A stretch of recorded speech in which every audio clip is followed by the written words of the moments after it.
ഏതായാലും വലിയൊരു പ്രതിസന്ധി ഇപ്പോഴും നേരിടുന്നുണ്ട്. വലിയ സമയമാറ്റം, പ്രത്യേകിച്ച് രാവിലെ പറഞ്ഞവരോട് ഉച്ചക്ക് ഈ ഫ്ലൈറ്റ് ഉണ്ടാകുമെന്ന് പറയുന്നു, ഉച്ചക്ക് പറഞ്ഞവരോട് വൈകിട്ട് ഫ്ലൈറ്റ് ഉണ്ടാകുമെന്ന് പറയുന്നു. ഇങ്ങനെ ഈ സമയം ഇങ്ങനെ മാറ്റിക്കൊണ്ടിരിക്കുന്നു എന്നുള്ളതാണ് വലിയൊരു പ്രതിസന്ധി. ഇപ്പോഴും നിരവധി യാത്രക്കാർ ഈ കരിപ്പൂർ വിമാനത്താവളത്തിൽ ഇപ്പോഴും കുടുങ്ങിക്കിടക്കുന്നു എന്നുള്ളതാണ് പ്രധാനപ്പെട്ട കാര്യം. 4 സർവീസുകളാണ് ഇപ്പോൾ പൂർണ്ണമായി ഇപ്പോൾ മുടങ്ങിയിരിക്കുന്നത്. ഒരുപാട് സർവീസുകൾ ഇപ്പോൾ സമയം മാറ്റിക്കൊണ്ടിരിക്കുന്നു എന്നുള്ളതാണ് വലിയ പ്രതിസന്ധിയായി നിലനിൽക്കുന്നത്. ധന്യ. ശരി, തൗഫീഖ് വീണ്ടും ചേരുന്നുണ്ട്. തൗഫീഖ്, ഈ യാത്രക്കാരെ ചൂഷണം ചെയ്യുന്നു മറ്റു വിമാന കമ്പനികൾ എന്നുള്ളതാണ്. ഈ ഇൻഡിഗോയിലെ പ്രതിസന്ധി അത് രൂക്ഷമായതിന് പിന്നാലെയാണ് ഈ കമ്പനികളെല്ലാം ടിക്കറ്റ് നിരക്ക് കൂട്ടിയിരിക്കുന്നത്. ഇത് കേന്ദ്രത്തെ അറിയിച്ചിട്ടുണ്ടോ?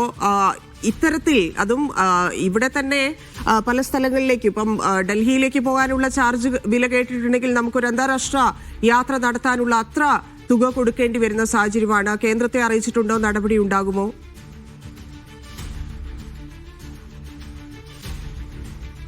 അതിന് നടപടി ഉണ്ടാകുമെന്ന് പ്രതീക്ഷിക്കുന്നുണ്ട്. സാധാരണ നിലയിൽ ഈ സീസൺ സമയത്തൊക്കെയാണ് ഇത്രയധികം തുക വിമാന കമ്പനികൾ വർദ്ധിപ്പിക്കുന്നത്. അത് ആളുകളുടെ ആവശ്യകത കൂടുന്നതനുസരിച്ച് വിമാന ടിക്കറ്റിൽ വലിയ രീതിയിലുള്ള വർധനവ് വരുത്തുകയാണ്. എന്നാൽ ഇതിപ്പോൾ ഇന്ത്യയുടെ ഭാഗത്തുനിന്നുകൊണ്ട് അവർക്കൊരു പ്രതിസന്ധി ഉണ്ടായപ്പോൾ അത് മുതലെടുത്തുകൊണ്ട് ഇത്രയധികം തുക വർദ്ധിപ്പിക്കുന്ന ഒരു കാഴ്ചയാണ് നമ്മൾ നിലവിൽ കാണുന്നത്. സാധാരണ ഈ ഫെസ്റ്റിവൽ സമയങ്ങളിൽ പോലും ഇത്രയധികം തുക ഡൽഹിയിൽ നിന്നും കൊച്ചിയിലേക്കും ഡൽഹിയിൽ നിന്നും തിരുവനന്തപുരത്തേക്കൊന്നും പോകാനായിട്ട് ഒരു വിമാന കമ്പനികളും ഈടാക്കാറില്ല സാധാരണ നിലയിൽ. എന്നാൽ ഇതിപ്പോൾ 60,000, അതായത് 1,50,000 മുകളിലേക്ക് വിമാന ടിക്കറ്റുകൾ കടക്കുന്നു എന്നുള്ളതാണ് വലിയ ഒരു ആശങ്ക സൃഷ്ടിക്കുന്ന കാര്യം. കാരണം പെട്ടെന്ന് ഒരു അത്യാവശ്യമായിട്ട് ആർക്കെങ്കിലും പുറത്തേക്ക് പോകേണ്ടി വരികയാണെങ്കിൽ അവർ ഇത്രയധികം തുക മുടക്കി ആ വിമാനയാത്ര നടത്തേണ്ടി വരും. അത് അവരെ സംബന്ധിച്ചിടത്തോളം വലിയ സാമ്പത്തിക ബാധ്യത ഉണ്ടാക്കുന്ന ഒരു കാര്യം തന്നെയാണ്. അതുകൊണ്ട് എത്രയും വേഗം ഇതിലൊരു ഇടപെടൽ DGCയുടെ ഭാഗത്തുനിന്നുകൊണ്ട് ഉണ്ടാകുമെന്നാണ് ആ നിലവിൽ പ്രതീക്ഷിക്കുന്നത്.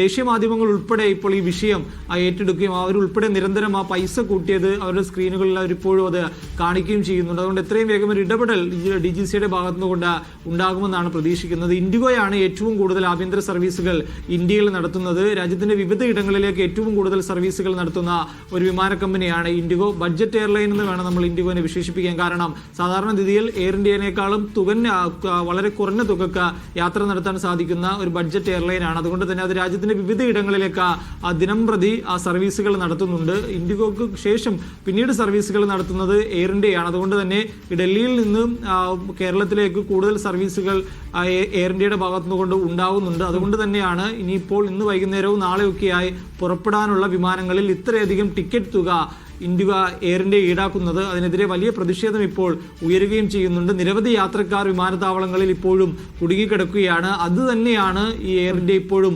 മുതലെടുക്കുന്നത്. കാരണം ഇൻഡിഗോയുടെ അലംഭാവം അതാണ് ഇത്ര വലിയ പ്രതിസന്ധി ഉണ്ടാക്കിയത്. ഇത്രയധികം ആളുകളുടെ കാര്യങ്ങൾ ബുദ്ധിമുട്ടിലാക്കിയത്.